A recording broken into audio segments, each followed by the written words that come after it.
I think Michigan's going to get boat raced because the talent is Say just... it one more time. No. I'll listen to this on loop. It's I've fine. said it enough. It's finally here. It is the week of the game. This is what the Rivalry Podcast lives for. Jace, JP, Michigan, Ohio State, garbage-free college football podcast from River Radio Ministries and presented by Elevated Integrity Construction. It is sports talk without all the tangents that you don't need. Oh boy, a lot of college football. Weekend. For a lot of college football over the weekend. First and foremost, it was a good thing my family had their Thanksgiving on Saturday, and I missed almost all of it.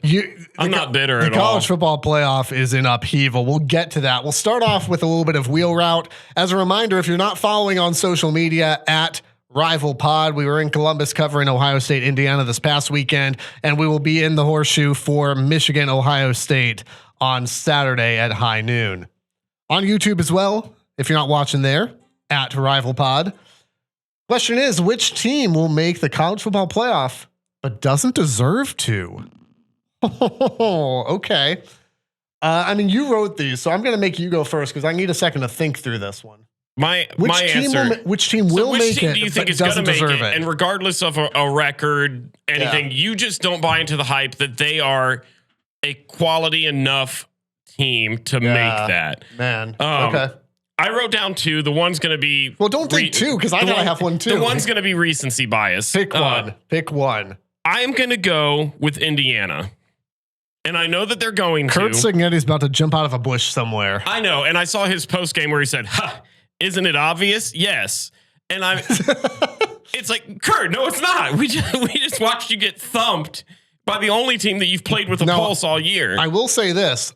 My initial reaction to Indiana making the playoff after the loss to Ohio State was no way. Then I watched SEC teams that I assumed would be in take a third loss in Alabama, a third loss in Ole Miss. This isn't a do you think they're going to make it conversation. Do they deserve it? Yeah. Do you think that you look at this team and go, yeah, that's a playoff team. That's a playoff team. Indiana, to me, they showed they're just not there. Congratulations on a good season, a phenomenal season. There's a gap there. There was a clear gap between Indiana and a team like Ohio State, where you look at Ohio State, and we were even talking last week, Ohio State with 2 losses, and we're going, they could still get in.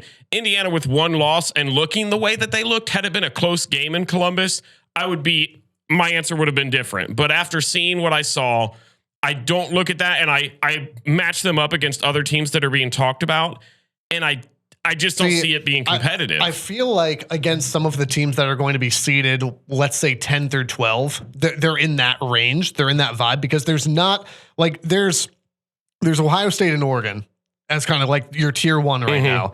I would say you've got Texas and Penn State and Notre Dame too, quite frankly, as your tier 2. And then you got everybody else. And I think in the everybody else, Indiana probably fits in there. I don't know. But do they deserve it? I don't know. I don't know if they are do. They as good? Are they a good enough team to make the college football playoffs? I don't know if they deserve it. I don't know. Who would you go for? Boise State. Boise. I have no. If you play Boise State in the first round of the playoff, congratulations, you have a first round bye. Listen, and I was really big on the Ashton Genty Heisman campaign. I still am, by the way. I still am. However, as a football team, every single week that I watch Boise State, it's them coming down to the wire with Nevada. Yeah, it's down to the wire with Wyoming, with San Jose State. 3 weeks in a row against just awful teams that they are in a dogfight late in the game. That is not a football playoff caliber team. They will make it because they don't play anybody. Unless they get upset this weekend by Oregon State. It could happen. They're going to go to the college football playoff, and whoever ends up, that's where that 5 seed is so important. Because whoever ends up in that 5 spot is going to get to play, in all likelihood, Boise State. Unless Boise State gets the first round bye. And then your second round matchup gets to be Boise State. So that 5 seed could play a 12, and then it could play a 4th spot Boise. You know who? Congratulations, welcome to the semis. You know who I'm kind of surprised? I thought you were going to say what my second option was. Who would I say the second option? You've harped on this team for weeks now, maybe the whole season. Notre Dame? No, but that would have been I would have accepted. That would have been what I would have said. Notre Dame's playing good football right now. Miami. Yeah, I mean, I agree. I agree with that too. For almost the same reason as Boise. They've had a handful of games this year that realistically they should have lost. There's a reason why when we're talking about super conferences, you have the Big Ten, you have the SEC, and you have everybody else. Mm-hmm. There's no question. And this season, it's just the Big Ten. You're looking at 4 teams in the Big Ten being in the top 12. The SEC going into the weekend had a chance to get maybe 6 teams in.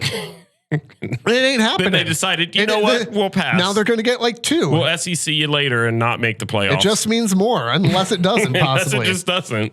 All right, let's talk about the big one from this weekend, Ohio State and Indiana. Ohio State kind of gets caught with what's become a classic slow start for them. Yeah. Where they just... It's like they forget. It's like, oh, right, we're playing it. This happened against Northwestern too. Right? This happened against Northwestern last week where it's middle of the second quarter. They're down 7-0. You're going, what are we looking at here? It happened against Penn State. That was another one where they drove right down. Nebraska. I mean, Nebraska was a whole game issue for sure. For sure. But like this, if you're going to take anything away from the Ohio State-Indiana game, as good of a win as it's going to end up being, because Ohio State looked completely far and away as a better football team than Indiana, that wasn't true in the first half. The first half, you had texted me. Quarter. No, the first half, man. They ended up, it was 7-7 until Indiana forgot how to punt with like a minute and a half to go in that quarter. But Indiana played Ohio State because Ohio State left a lot of points on the table. And just the slow start thing is going to kill them when they get into the playoff. Yeah, I mean, Curt Cignetti, I was watching his post-game conference after this because, and I want to preface this by saying I love Coach Cignetti. When my team does not play him. Here's your issue. You love the most arrogant coaches. I love it. The most arrogant players. Love it. The most arrogant. Give me all the Coach Prime. Give me all the cockiness. But when you play me, I literally can't stand it. So I get why people dislike these guys. So I was curious after the game how he was going to respond, because I feel like even with Coach Prime, there's times where he takes ownership and times where he blows it off and says something more arrogant. I wanted to see how Cignetti was going to respond. And to his credit, he took it on the chin. In my mind, he came out and he said, you know what, they played. But even he said, we were lucky to only be down 7 at half.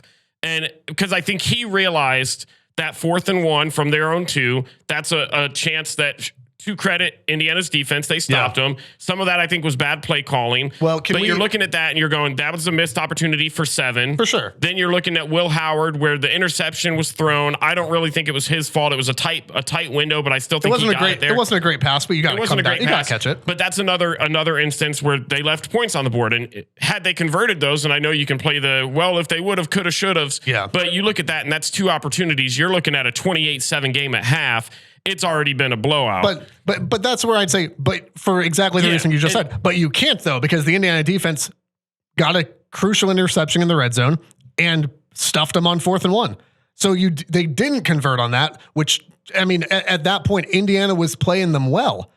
And then everything kind of fell apart. Yeah. And this is where, if you're going to, and this is as much about Indiana as it is about Michigan coming up this weekend, you find yourself late in the first half in a 7-7 game, you're trying to pull off an upset like this, the last thing on earth you can do is muff a punt at your own 5-yard line. Because essentially, and this does not take anything away from the Ohio State, just offense of an Ohio State team, but in the span of about 5 game minutes, Indiana essentially gave up what was de facto 2 special teams touchdowns. Yeah, it wasn't technically a special teams touchdown. Travion runs it in. That's a special teams touchdown. Yeah. Followed by the Caleb Downs one a couple minutes into the half, and it was over. So you went from a 7-7 game to 2 special teams mistakes that gave up touchdowns. There was so much. You can't do that. And credit Ohio State also for, at least for the Caleb Downs one. I'm not sure that anyone's can take credit for the first one. There's so much walking away from this game that I was impressed with, but I'm gonna be nitpicky on 2 things. And we've already kind of hit on the one. The first one being you left 2 touchdowns on the board in my mind. Yeah, it can't happen. And while it was fine, while everything worked out great, in a playoff scenario against those top tier teams, you've got to execute when you're that close. A 4th and 1 from the 2, you've got to end up with 7 on the board after that. And you just have to. And here's the thing: this is not going to be rocket science, but this isn't second guessing. This is first guessing. Okay, why in the world are you taking a 4th and 1 snap from shotgun? Makes no sense. Make it make sense. And You've got a big body Ohio rushing State's not the only team that does that either. Well, and for as much as I've harped on Ryan Day and Chip Kelly for doing this at times, because if Will Howard goes down, the season's done. We've been able to overcome the offensive line injuries. Will Howard going out, astronomically disastrous. There's no take him, there's put no him reason. straight under center, push, do whatever you got to pick up a yard, get 4 more downs. You have Will Howard, you've got Travion. Quinshawn, you've got Travion. Like there's no reason that you should be taking a snap from shotgun. No. Get under center and either hand it off right away, because what ends up happening is when you take it from shotgun, this is just basic science, right? It takes that much longer for the whole thing to develop. If you go back and watch the play, not only are there now more yards you have to cover, but also the whole play takes forever. It's so slow. And when you've got a banged up offensive line, any gap at all to be filled on, and already, and what makes it worse is the offensive line I thought performed well, but that was opening. That was an opening thing of the game. So I mean, you hadn't really seen what the whole game would play out like, and you have a shaky offensive line. I say shaky, not that they were playing bad, but you have 2 guys that weren't expecting to get in there. That's the big question mark on the team. Okay, and so you're looking at that, and you're going, yeah, let's do a shotgun play from sense. a 4th and 1 with a line that's a little bit banged up at the moment. And the guys next to me at press level, we're just looking at each other. And again, they obviously don't know I'm a Michigan guy going, yes, great decision. But I'm sitting there like I was almost infuriated for the folks next to me going, because as a football guy, I'm just looking at this going, this doesn't make sense. There's never a reason to line up in shotgun on 4th and 1, period. There's not one. The other thing that I wanted to harp on, and you've talked about it many times before too, Davison Igbinosun. The Ryan Gosling from Remember the Titans type of culpability. Absolute liability. I saw a stat this weekend where it said something where in 11 games, he has 11 PIs called. He had 3 on Saturday. And that is not just other penalties that happened. That was just PIs.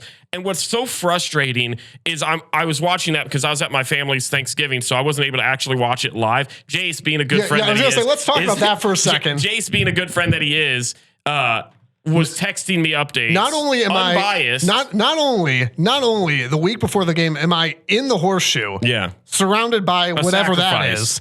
Which, by the way, the horseshoe is great and they're awesome to work with, and it's a good college football atmosphere. But not only am I there, I'm having to text you updates on this game that I don't care about. It was with not the most fun. Objective, just like that was a touchdown for Indiana. We were in Cincinnati. No GIFs, no memes. It was horrible. We were in Cincinnati for my family Thanksgiving. It was either, I was given 2 choices. It was either going to be this weekend, like this past weekend, or it's going to be next weekend. Well, that's not going to happen. And if you thought there was a single universe that existed where I was not going to be at the shoe this upcoming Saturday for the game, you are out of your mind. So I said, I will miss the Indiana game. I will figure out a way to get score updates. I even talked about buying a DVR so that I could mute every notification and then watch it later. Jace helped me out. He was sending that. But Davison Igbinosun.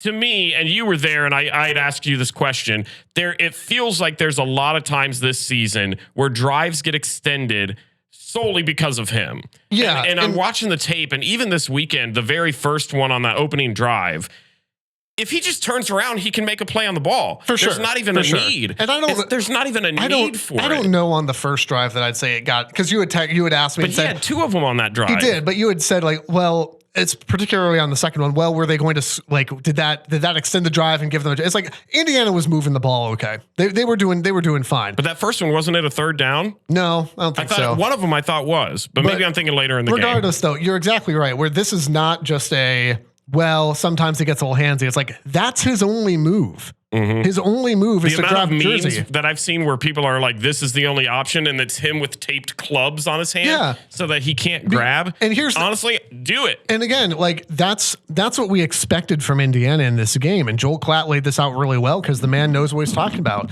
By the way, watching Gus Johnson chow down on some scrambled eggs walking through the press box will never not be funny to me. Amazing. But one of the things is that a flex? You just flex. Yeah, you've seen Gus Johnson eat scrambled eggs. Weird flex. Weird. All right. I'll ride with you. One of the things that Klatt laid out was that Rourke was going to understandably target the corners. He was going to target Burke because Denzel Burke has not played super well this year. He's very talented, but he has just not had the year he hoped he would. Igbinosun's a liability. I'm not sure that Burke is. Burke, I think, is just, he's got the skill set Ever at least. Since he had that really awful game just against looks Oregon, off. he looks in his own head. Igbenogson doesn't look like he knows what he's doing out there. And I say that as someone who's watched Michigan have freshman corners try and cover guys. Where you'll see guys like Jair Hill. And by the way, if you're a Michigan guy, Jair Hill is going to be real good. But there are moments where Jair Hill looks like a freshman. Igbenogson doesn't have that excuse. No. Where Jair Hill will either get a hold of somebody or he'll just get beat on a double move. You're going to see it on Saturday. Like, just come to accept it by now, okay? But for Igbenogson, he's got, you're right. He's got to just turn and look. That's all you need to do. Times. There was literally, it was on Twitter that I saw this. Somebody had actually taken the time to go through and pick every single one of the clips of him getting a PI. And no joke, like over half of them, if he just turns to the ball, it's a pass deflection. Yeah. It's an interception. He's defending it. No flag is being thrown. It's there. I don't know what you have to do to get him to change from that at this point. Well, and I've said this, if not all year, I've said this at least since the Oregon game, where Ohio State secondary does not scare me.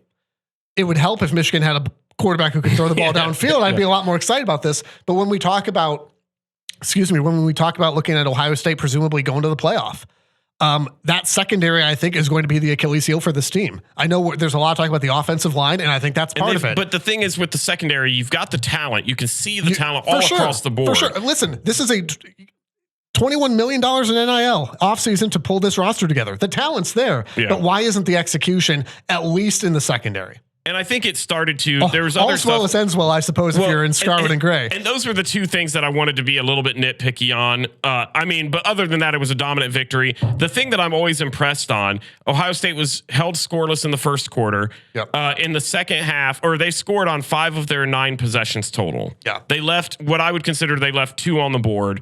The defense was the best I've seen it all season. I thought they played really, really well against Penn State. The stuff that I saw them designing, like the actual play calls, the concepts of the blitzes, the way they were using Jack Sawyer and JTT. Honestly, even Cody Simon, we gave him love a couple episodes Cody ago. Simon played very well. The most underappreciated. I think he had 2.5 sacks, a critical fumble, and that's unblocked. I mean, and that's going to be, and I don't want to delve too far into the game because we'll get to that here in a little bit.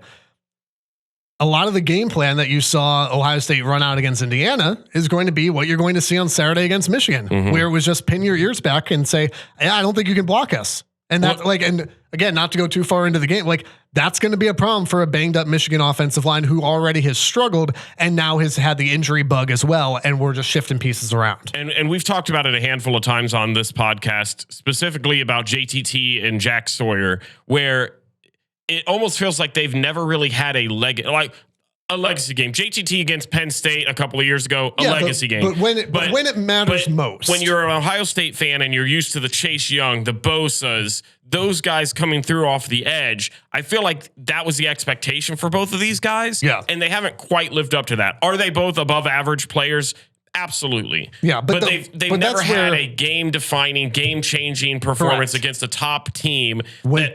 At this point in the season, when now you're looking at Michigan coming in on Saturday, you're looking at a Big Ten, presumably you get through Michigan, you get a Big Ten championship, you get playoff. These are the opportunities that these guys have not shown up in because they either haven't had the opportunity in postseason or they haven't been able to get through Michigan and do it against their biggest rival. And this past weekend is what I think a lot of Buckeye fans expected out of them all season long. Agreed. And they've had great seasons. And so I was glad to see that. Cody Simon, honestly, James Laurinaitis, the linebacker coach, former Ohio State player, deserves a lot of credit for what he's done with the linebackers. I still have nightmares from my childhood about James Laurinaitis. I love the animal. Yeah. The animal's just amazing.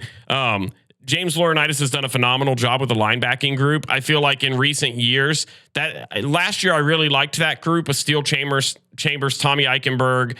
I think this year they feel more of what a silver bullet should be. Those were good players. It felt better. Those were good players, but I felt like a lot of times in coverage, that's where their weaknesses kind of showed. They were the big, kind of not as quick. Steel Chambers was probably your best bet there. But now you've got Sonny Styles. You've got I can't even think of his Cody Simon. I was trying to think of his name. Cody Simon coming there. And I would still say, I don't think that any of those guys inspire fear. I say Cody Simon has played a heck of a season. I don't know that there's anybody there that I go, well, man, that's a high draft pick type guy. But we're talking about as a unit. This is the best unit that Ohio State has had in a while. I think it's because it finally fits the modern football era. I think, for sure. Like last year, Tommy Eichenberger was a great player. Steel Chambers was a great player. Also, S-tier football names for linebackers. Correct. But they were the slower, just kind of grittier guys. Yeah. These guys, Cody Simon is a beast. Yeah, Cody Simon is the one guy that I would go, yeah, they're quick. That man is a problem. They're quick and they're hard hitters. And they've really advanced. Like nowadays, to be a linebacker, you got to be a little bit slim. You got to be a little bit more athletic than what the old days used to be. If you're Ohio State, you got everything you wanted out of that game, minus the things that you already mentioned, minus leaving some points in critical moments. Can't happen this weekend if you're a Buckeye. Can't happen either way this weekend, no matter who you're cheering for. Igbinosin continues to be an issue, and we'll see it. You know.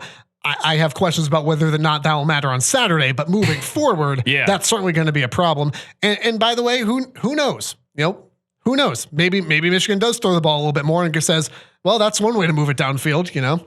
And your also, offensive game plan is where's Davison Igbinosin on the field? Honestly, better than some of the Kirk Campbell game plans I've seen. Better than leaving Davis Ward up to decide. And I think if you're Ohio State, you can't start slow. Like you've got to you don't want to do too much. But you also you can't start slow like that. You can't let teams like Michigan hang around. I think this is a game, and we'll talk more in depth about it after we break down this past week for Michigan and stuff. But I think this is the game, and you even saw that shift in post game where there's numerous clips going around where and I want to speak on this a little bit before I even get to that. But people were talking about Will Howard after the game, and he was up there at the podium speaking, and he accidentally said the team's name, and then he immediately apologized, and he got up there and said, yeah, I know. I mean, I feel it. I've never been a part of this game, but all my teammates came back for this reason. I feel what it means in that locker room. And that's the difference between this year and last year. Last year, you had our quarterback going in there saying, well, it's just another game. And it's sure as heck not. And so now you've got... Here's the thing, though. Like, how much does that matter? I think it does. I think it does. And hear me. I believe that it matters as far as, like, it matters how you approach the game. But the issue for Ohio State over 21, 22, 23 has not been, well, we just didn't take it as seriously as we needed to. That's not been the problem. That's not been the problem. But what you want, I would agree. What you want is you want your quarterback to be talking like that and be aware of the situation. And I think you've seen that shift where at the beginning of the season, everybody's like, well, was Will Howard a big enough upgrade from Kyle McCord? And I think the answer is an absolute 100% yes. Even if you're going solely off attitude, which is what I think I had even said at the beginning of the year, because you go into Happy Valley and he says the quote, I don't know what it was word for word, but basically they didn't want me. They didn't think I was good enough. I guess we'll find out. I guess we'll find out. I thought he played a great game. Then you go and afterwards he's saying it's Sad Valley now. He's showing a little bit of the cockiness. Then you go in and this week against another big game, he goes in there, has another great game. Then he goes in and he's on the sidelines. Extinguishing a cig and saying Google that. And you know what? I love it. That's what I want as my quarterback, as a leader. I want somebody that's going to have a little bit of a competitive edge because that's the most important position. And yet, now is the time to back it up. 100%. And I think so far this year he has. I would agree. But this is where, and this is where we're getting into it's rivalry week, okay? Yeah. This is where for years my complaint has been looking at Ohio State, looking at Ryan Day hanging 100 on teams. And in 22, it was Heartline saying, the way that they've talked about our coach, what's done in the dark comes to the light today, to get blown out at home. Well, and I think like at some point, you need to see more than talk from your coaches and your players, and you need to get the job done. I agree with part of what you had said earlier about Ohio State didn't lose that game the past 3 years because they weren't taking it serious. Although I would say last year, I don't know how, and this isn't me saying Kyle McCord didn't take it super, but the phrasing of how his mindset seemed to be would lead me to believe that on his part, he didn't prep any harder than he does on a week-to-week basis. Yeah, and there's no way to prove that. Because you've also got guys in there like Marvin Harrison. You've got like, here's the thing. These guys, current rosters, current coaching staff, they know what this game means. Mm-hmm. The issue is not, and I think there was some argument even during the Brady Hoke era where it was like, well, Brady Hoke is not, I don't know if he really gets the rivalry. Sharon Moore gets the rivalry. Ryan Day gets the rivalry. Their assistants get the rivalry. These players get the rivalry. This is what college football is all about. And yeah, somebody's going to go home sad and somebody's going to be elated. This is why you play college football, is for games like this. Before we jump into that, we've also got to talk about Michigan Northwestern. But first, maybe you feel a little bit like Kalen DeBoer in Alabama. How good does it feel that you get to switch this I up? love that I get to rewrite this every week, and I love that Alabama's part of this now. You know what you're doing isn't working, and you need to transfer in some help. Our friends at Elevated Integrity Construction are the portal to a successful project. Aaron and his team have been doing this a long time. They'll communicate openly, honestly, and leave you wowed at the finished project. Home, church, or business build, go with the folks with integrity in their name. ElevatedIntegrity.com. We're also really excited. The Rivalry Podcast is part of the Varsity Network, powered by Learfield this season, a must-have app for every college football fan. Free to download in the App Store and Google Play Store. Enjoy live college football games and podcasts just like this one. Search for your school for tailored content, or search for the Rivalry Podcast in the Varsity Network app. And then don't forget, as we head into Black Friday, the holiday season, you're looking to do a little bit of merch shopping for your favorite team. We've got merch. Not this one. This is if you're an Ohio State fan, look close. This is the Big Ten Championship Trophy. You haven't seen that for a while. Are you? It's been a bit. We're familiar. But you can go online, rivalpod.com, click support. You can look at our shirts. You can also just throw a little bit of money our way. Let's be honest. You can just throw money at us and go, hey, love what you guys do. Help support us. Ohio State's obviously got a good shot at the postseason. Small budget podcast. Every little bit helps. Rivalpod.com. We've also got photo dumps, articles, and a whole bunch of other fun stuff at rivalpod.com and across social media at rivalpod. Michigan put together absolutely their most complete game of the season on Saturday. And, we were talking before we hit record here, and I said, the competition is what the competition is, play Northwestern. But also, I'm not sure that the competition is that far off from what Michigan is this year either. And after what you've experienced this season as a Michigan fan, games like this we'll take it. After the offensive outputs that you guys have put up all season long, you've had moments where the defense has really shined. You've had bright spots on the offense, but to see this team come out and genuinely walk away feeling like we played to our potential. Well, and that was just feel good. That was a complete game, right? Like, among the many things that have gone wrong this season is even in games against teams. So USC is the quintessential example, right? USC and Minnesota in particular, where Michigan plays phenomenal first half, maybe even 3/4 of football, and then just falls off a cliff. This was the first time that Michigan has played a complete game front to back. They looked like, they were clearly the better football team, and they looked like it. And for an offense that has struggled, is putting it mildly, for an offense that has struggled to hang 50 points on another college football team. On their season total is 50 points. Like, this is when you need so much to go well for this weekend. That's the type of momentum that you need for this weekend. That's the type of belief. That's the type of everything kind of gelling at the right time. The defense played fantastic. Michigan remembered Kalel Mullings is on the team. It's amazing. It's just listen. When you seem to get I understand that this podcast is often a low-hanging fruit analysis. Handing the ball to Kalel Mullings equals good things happen. Who could have predicted this? Me, every single week. And yet, even in that game, the usage was kind of all over the place. But anytime that Mullings was on the field, good stuff happened. Now, I will also say, I think part of it is also game script. At some point, you're going, we're going to get a whole bunch of other guys in here. Jordan Marshall had a bunch of carries. Jaden Davis got on the field for the first time all season. Can we just talk for a second about Jaden Davis making an appearance and handing the ball off to Tavier Dunlap, who then just rumbles in to score? True freshman handing the ball off to a senior for his first touchdown. It's pretty good. Do I understand why Jaden Davis is on the field there? I don't. I don't know what he's doing on the field, other than that might be the only time you see him in a Michigan uniform. Ooh, spicy. Michigan, we'd be remiss not to mention Michigan wins the Bryce Underwood sweepstakes. For now. Okay. Michigan wins the Bryce Underwood sweepstakes. And so, there's a lot of question about what does that mean for Jaden Davis. I have no idea. I have no clue. You would assume he's probably going to transfer. Yeah, there's the same speculation with Tavian St. Clair and Aaron Nolan from this year with Julian Sane and the whole. But also, both teams. But also, who knows? Because here's the reality too: is if Michigan's quarterback room has taught us any lesson this year, it's that you can never have too many talented quarterbacks on a roster. Okay, just because you never know what you might end up with. Regardless, so Michigan plays a really good game. Davis Warren played a really good game through one bad decision. Through a terrible interception. That is also, though, his first turnover since he won the starting job back, which is a good sign because that was obviously the big knock against him, and rightfully so. Through 3 games, was the man couldn't stop turning the ball over. He, he's still not a great quarterback, but he played well, and he's played serviceably, which is all you really need from him, to be honest with you. Against Michigan State, against Oregon, against Indiana, and now against Northwestern, with 1 turnover in the mix. That's the type of thing that you want if you are Michigan. Yeah. So there's not a ton other than that to say. Michigan played a complete game front to back, which then brings us to the big one, right? This is the everything that this is built off of. I want to toss this your way because this is something that we've said on this podcast for years. Yeah.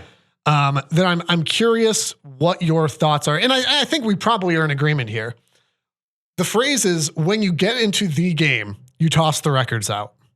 Oh, for sure. How does that strike you, given the state of these programs in 2024? For sure. And I joke about it all the time on this podcast, and we've probably said it numerous times this season alone about Ohio State's going to go out there and kill them, and they could easily. I mean, there's nothing that's preventing the talent gap to anybody that watches a single second of college football is vast. But that just doesn't matter to me. I've seen enough Michigan-Ohio State games in my lifetime where Ohio State's been undefeated or maybe 1 loss on it, and Michigan's come in with 3 to 4 losses, sometimes even more than that. Yeah. And it's ended up being a closer game. Teams play harder. The players get up and are more ready. It doesn't matter. It just doesn't.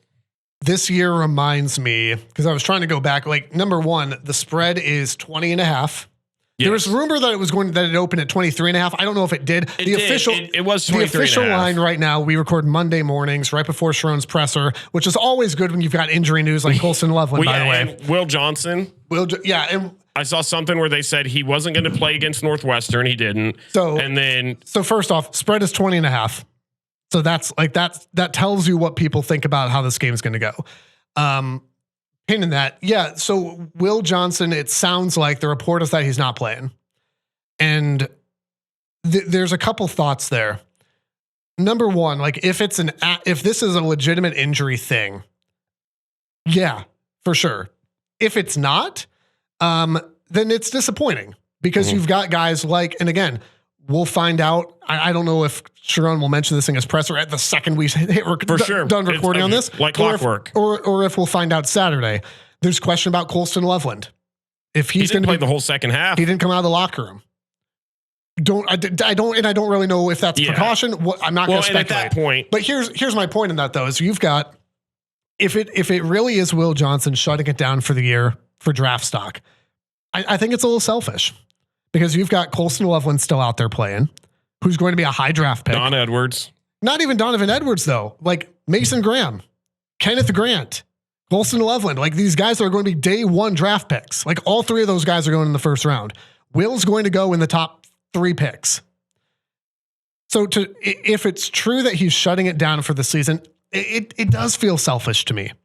But I'm also going to say this. I'm not going to speculate on that. Like, I mean, I guess I'm speculating, but I'm not going to come down firm on that, I should say, because we've got guys at Rival Pod on Twitter who have said, hey, I told you guys, this is going to happen. This was going to happen. He's shutting it down. And maybe that's true. But also, I'm not a doctor. Yeah. And I don't know the extent of his injury. So I'm not going to say things like he quit on his team and he packed it in. Maybe he did, but maybe he didn't. Yeah. And I don't know. Typically, I feel like I'm one way or another, but this one I really am split right down the middle, 50-50. I get, because if you are battling an injury, and if it's an injury that you think you could re-aggravate and it keep you out longer, even if you feel like you're good, if there really isn't anything to play for the season, being smart and looking ahead at your future.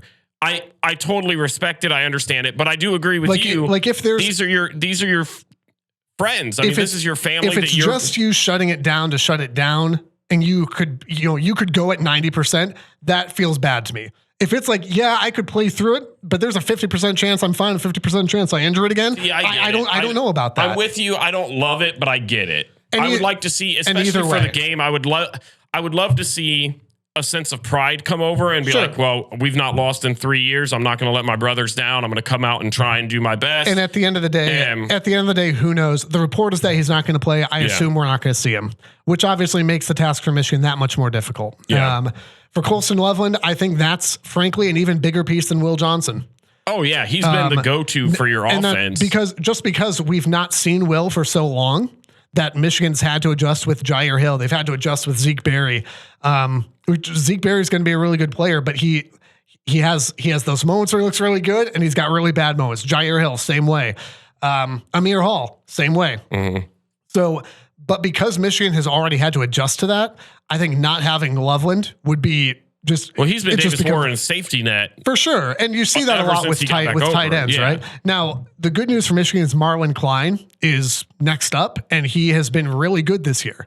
He's not Colston Loveland, but Marlon Klein has been really good as well. And so, the end of the day, on the offensive side of the ball for Michigan, I mean, you're not going to hang 50, but you want to see a similar game plan to what you saw Saturday. So which is a heavy dose of run the dang ball.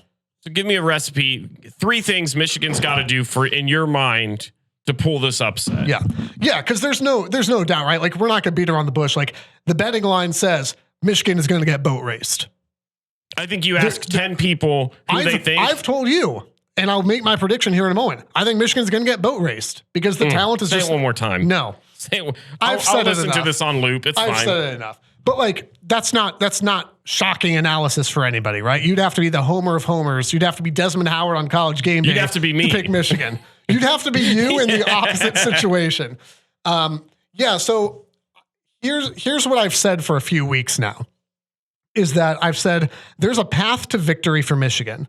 And I've used the analogy and said, there's a path to victory. The path is covered in poison ivy and razor wire, but there is a path to victory for Michigan. It's going to have to be, number one, you're going to have to heavily rely on that run game.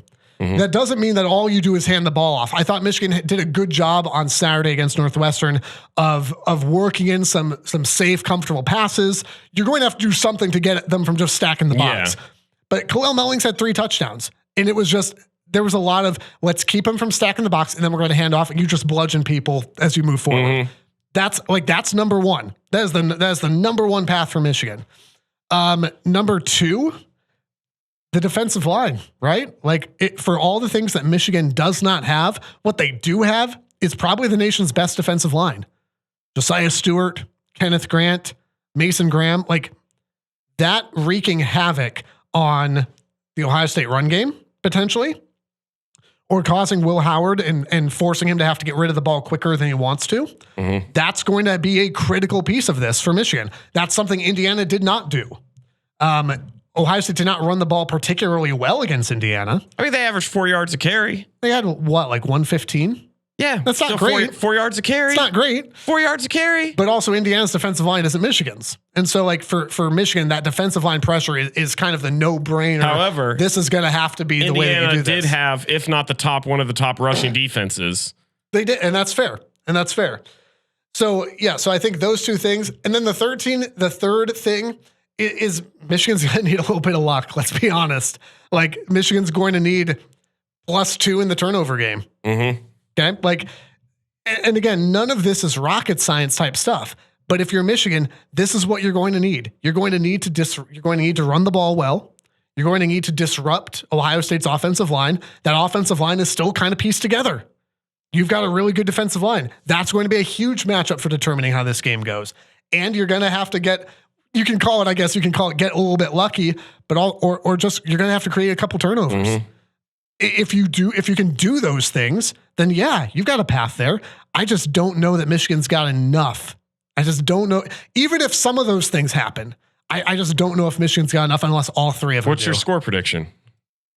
What do you got? What's the spread? 20? 20.5. Yeah, I think they cover. Ooh, okay. Yeah. I think you may see this one be This will still be a game at the half, but I think Ohio State pulls away at the end. I've got them 38-16. We are somewhat close again. At the end of the day, I mean, Ohio State in 2024 is alongside Oregon.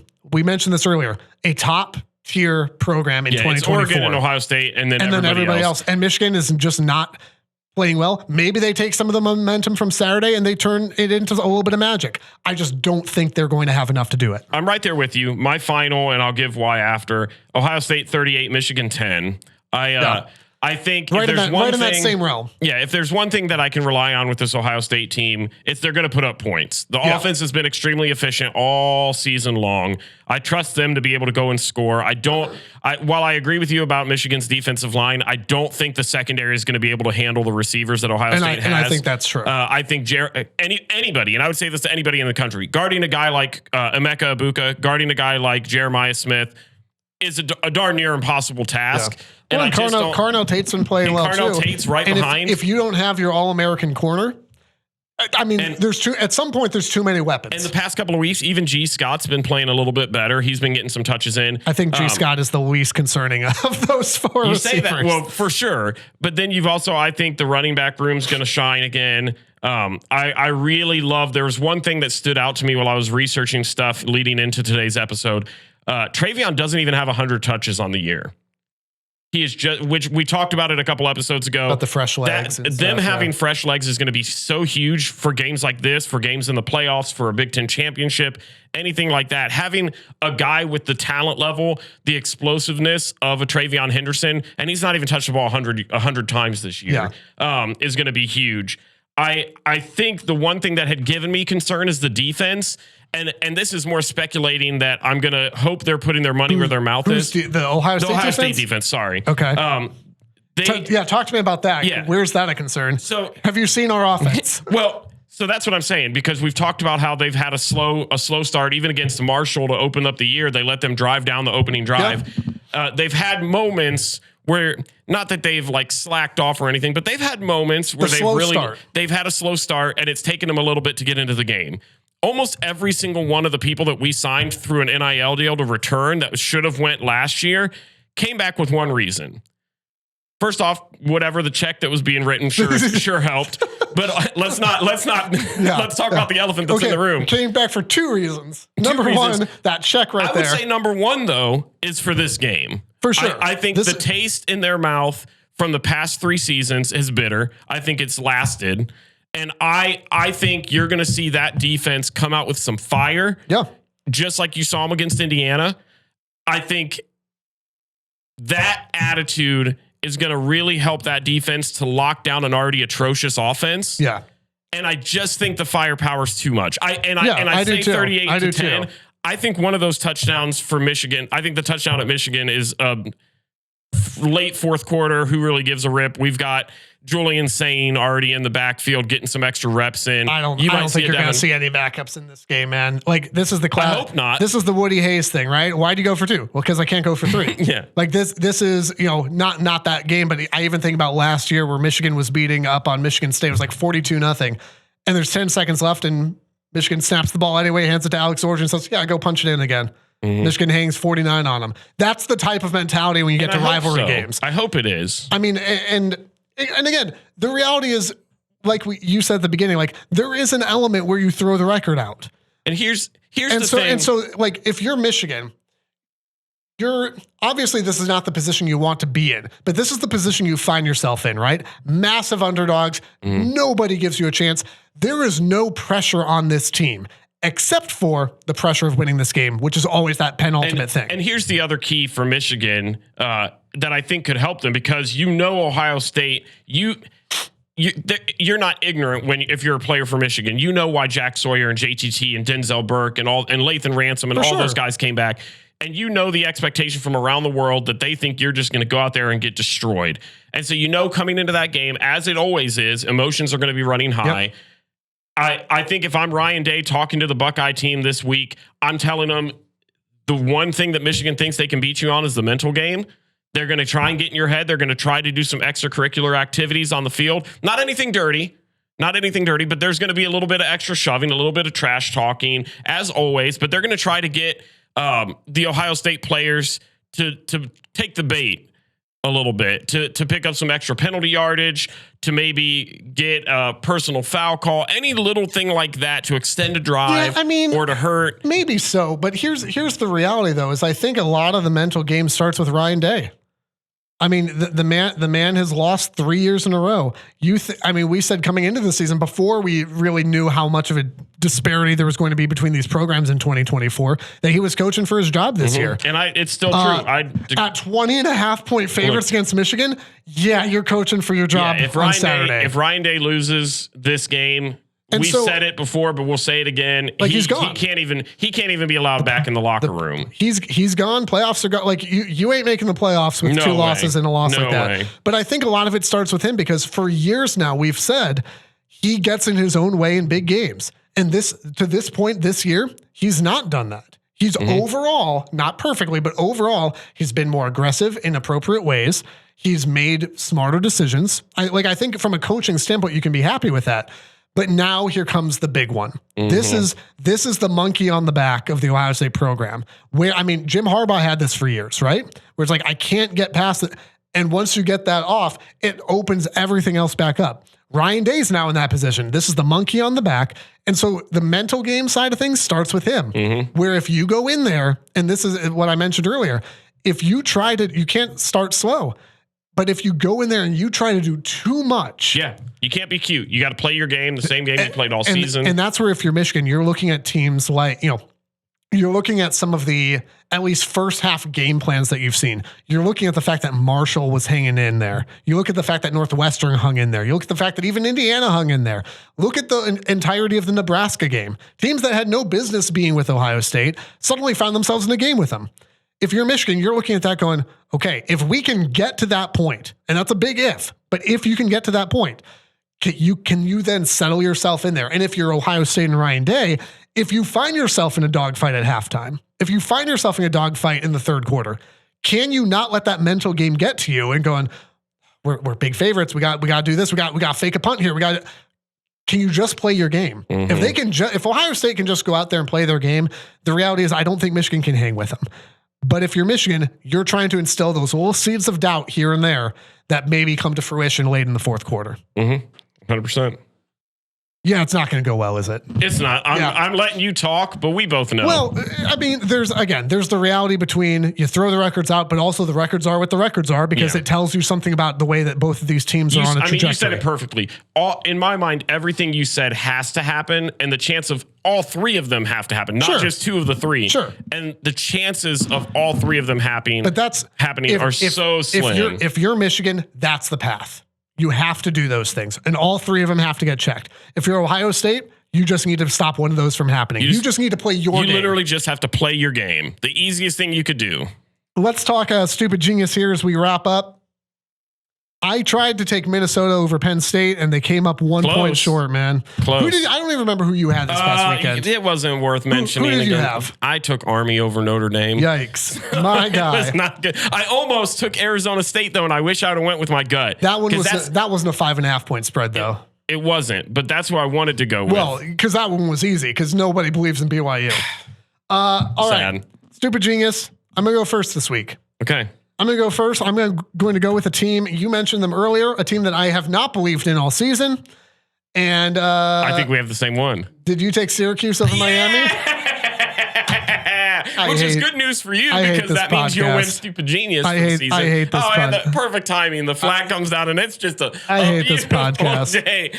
Oh, yeah, man. No, I'm taking talk good things about my guy Kyle McCord. I'm talking my old friend Kyle McCord from last November. Love Kyle McCord. Oh man. I think I'm cheering for chaos. I don't buy Miami. And I don't buy Syracuse either, but it would be quintessential 2024 college football for a Heisman candidate and Miami team to go into that stupid little dome and lose a playoff game. And lose a shot at the playoff. And lose to a mascot that's a giant orange. I just think that would just be supreme. Hey, we will be in the shoe on Saturday. Make sure you follow at RivalPod, rivalpod.com as well. Now, here's the interesting thing. If you're curious, how does RivalPod handle social media stuff on Saturday? Here, what we've done in the past is we've said, okay, very, very like limited, objective, insightful commentary during the game. Mm-hmm. And then whoever wins when that clock hits 0 gets to just go ham on it. Mm-hmm. That's how we've done it in the past. It's been a lot more fun in prior years. Like it's going to be at 3:30 on Saturday. I've already blocked off my Saturday afternoon for some. Me too. Don't call. Don't text. Don't beat me if you want to reach me. But be sure to follow at RivalPod for that. And again, you can support the podcast at rivalpod.com. The Rivalry is a production of River Radio Ministries. Want live updates from the show? Follow us on Twitter and Instagram at RivalPod.